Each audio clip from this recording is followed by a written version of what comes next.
Assassino pode ser qualquer pessoa. Todos nós somos suscetíveis a tornar-se um assassino. Ela virou e falou para mim, mas o senhor sabe o que aconteceu, por que eu estou aqui? É que eu matei meu avô. Foram 7 perfurações. Por que uma vítima e um agressor se encontram? A Terra é um mundo de expiação e provas. Quem está aqui não é nenhuma Brastemp.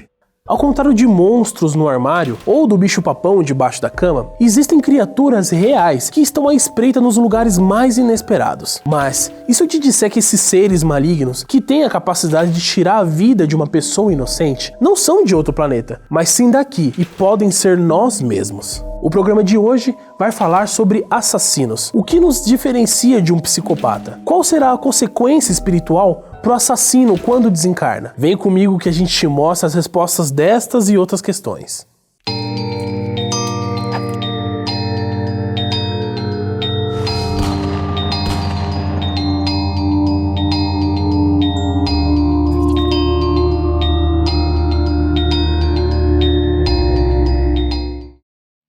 Logo na questão 746 do Livro dos Espíritos, Kardec já deixa claro qual é a visão de Deus sobre o ato de tirar a vida de alguém.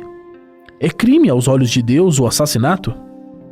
Grande crime, pois aquele que tira a vida de seu semelhante corta o fio de uma existência de expiação ou de missão. Aí é que está o mal. Não existe na visão espírita uma punição eterna. Então, nunca mais ele se vai recompor com a lei. Sim, existe essa possibilidade sempre, né, da recomposição com a lei. Existe um caso de um indivíduo que deu umas facadas no outro 100 anos antes. Evidentemente, ele não precisará reencarnar e sofrer uma agressão que vá fazer converta sangue através dele. Ele vai renascer por um processo, talvez, planejado, com uma deficiência gástrica, que vai resultar numa úlcera inoperável, que vai fazer com que ele se reabilite consciencialmente em relação ao delito que cometeu. Pata vem do grego patos, que significa doença, não é?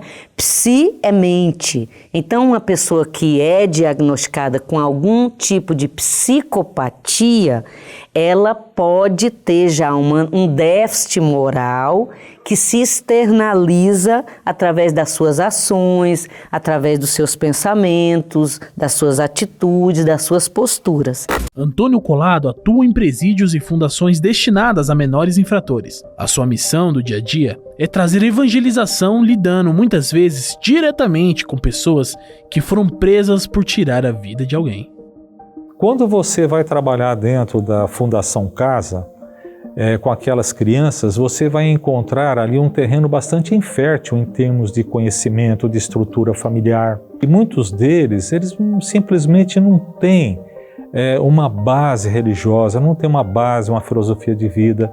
E a gente vai levar através da doutrina justamente essa tentativa de um despertamento para que eles passem a se olhar como seres humanos, que eles se encontrem dentro de si a certeza de que são filhos de Deus. Podemos dizer que Collado tem uma visão diferente da maioria das pessoas quando o assunto é assassinato. Parte do seu trabalho é estabelecer uma abordagem espiritual sobre as infrações daqueles que estão presos para saber se os crimes cometidos são ou não um reflexo de vidas passadas.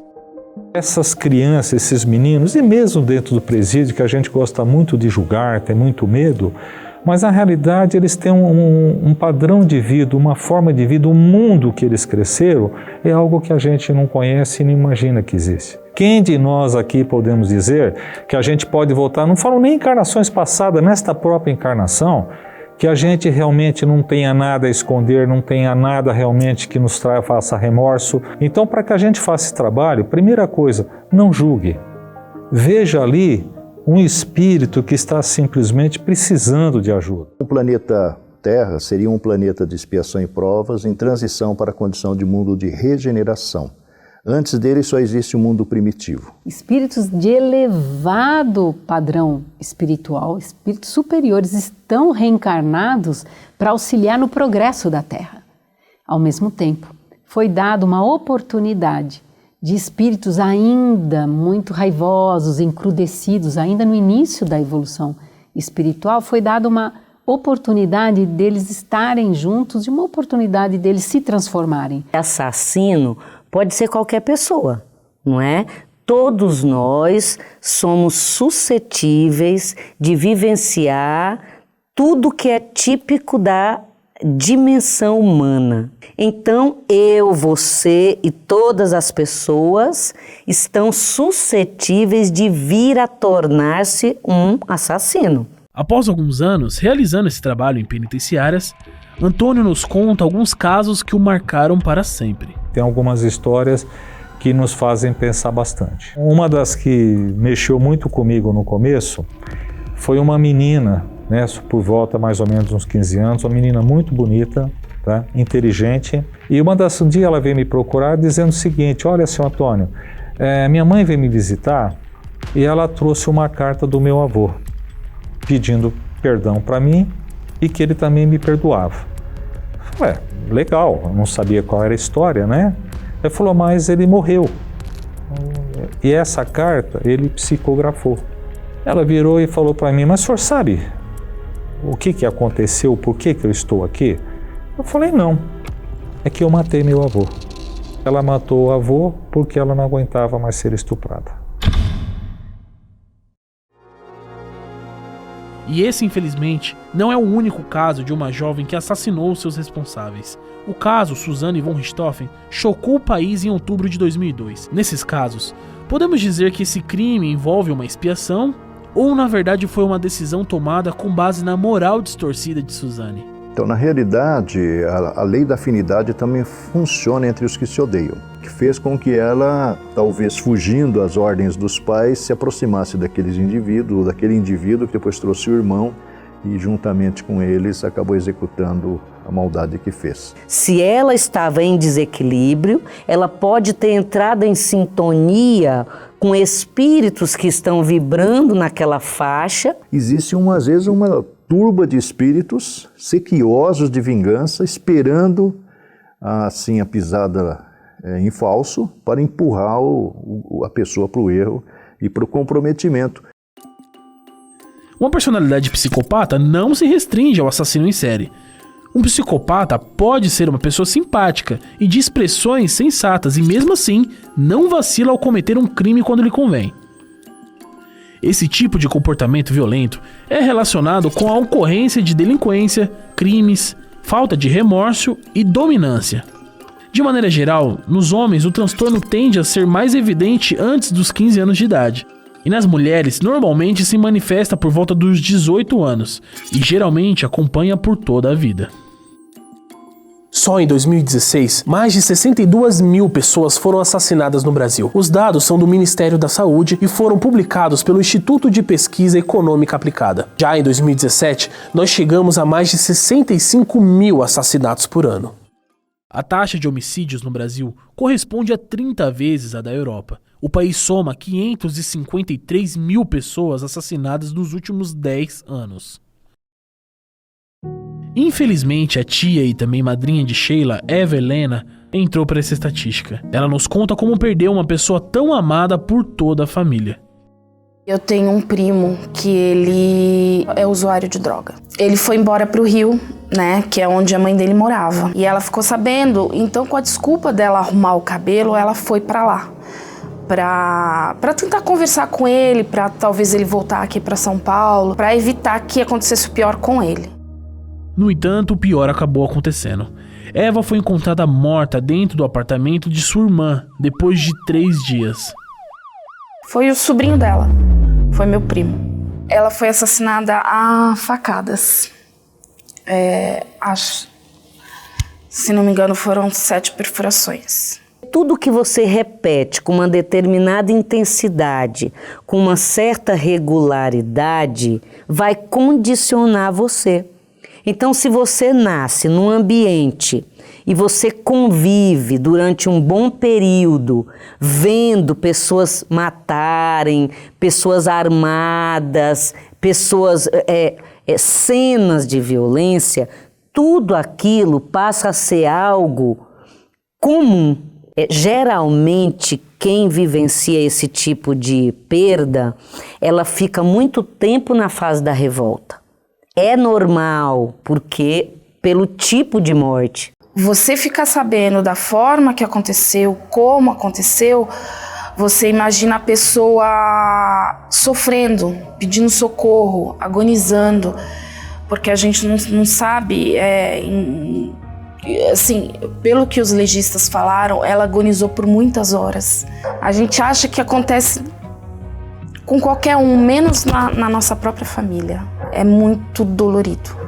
Não tem tamanho assim para dimensionar a dor que é. Então você fica perguntando por quê? Por quê? Por quê? Por quê? E você não tem resposta.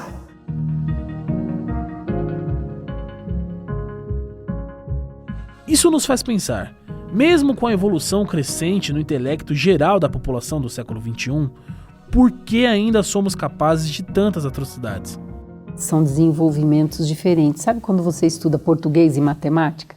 Você vai na escola, mas são duas matérias diferentes. A pessoa pode ser brilhante intelectualmente, muito inteligente, mas a moral ela precisa também ser desenvolvida. A Terra é um mundo de expiação e provas. Quem está aqui não é nenhuma Brastemp. Nós somos todos espíritos imperfeitos. Nós temos alguns atributos potenciais que vão sendo estimulados e vão ser trabalhados através das experiências. Sabemos que as vítimas de um assassinato podem ser introduzidas em 3 tipos de situação. No primeiro caso, nós temos a prova. Nesse caso, a vítima precisa passar por alguns desafios que a façam exercitar as virtudes no ser do agressor. Já em segundo, nós temos a expiação. Agora, a vítima foi, na verdade, a agressora, mas ainda em vidas passadas. E por fim, nós temos a missão. Almas nobres morrem às vezes de forma violenta para mostrar e exemplificar uma mensagem de amor e tolerância.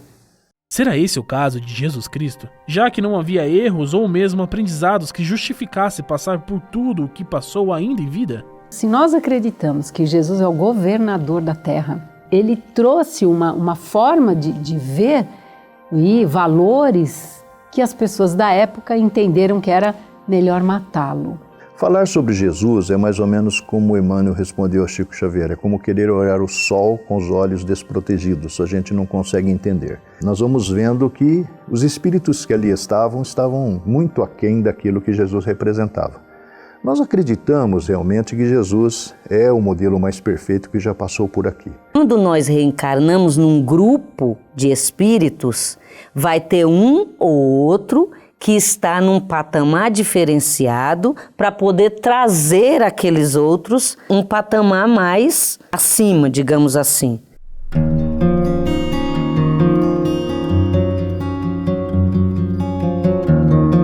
Foi um amor de mãe, né? Ela nutria por ele um amor de mãe. Ela queria de qualquer forma, de todo jeito, salvar a vida dele. Lidar com a perda é um dia de cada vez. A doutrina dos espíritos nos ensina que ninguém morre. A gente lembrar isso do ponto de vista espiritual é consolador. Algumas pessoas falam assim, mas eu aprendi que não pode chorar de saudade. Lógico que pode. A saudade te conecta, né? De novo, a revolta, a raiva, isso te desconecta. Mas quando é aquele choro saudoso, isso só pode fazer bem.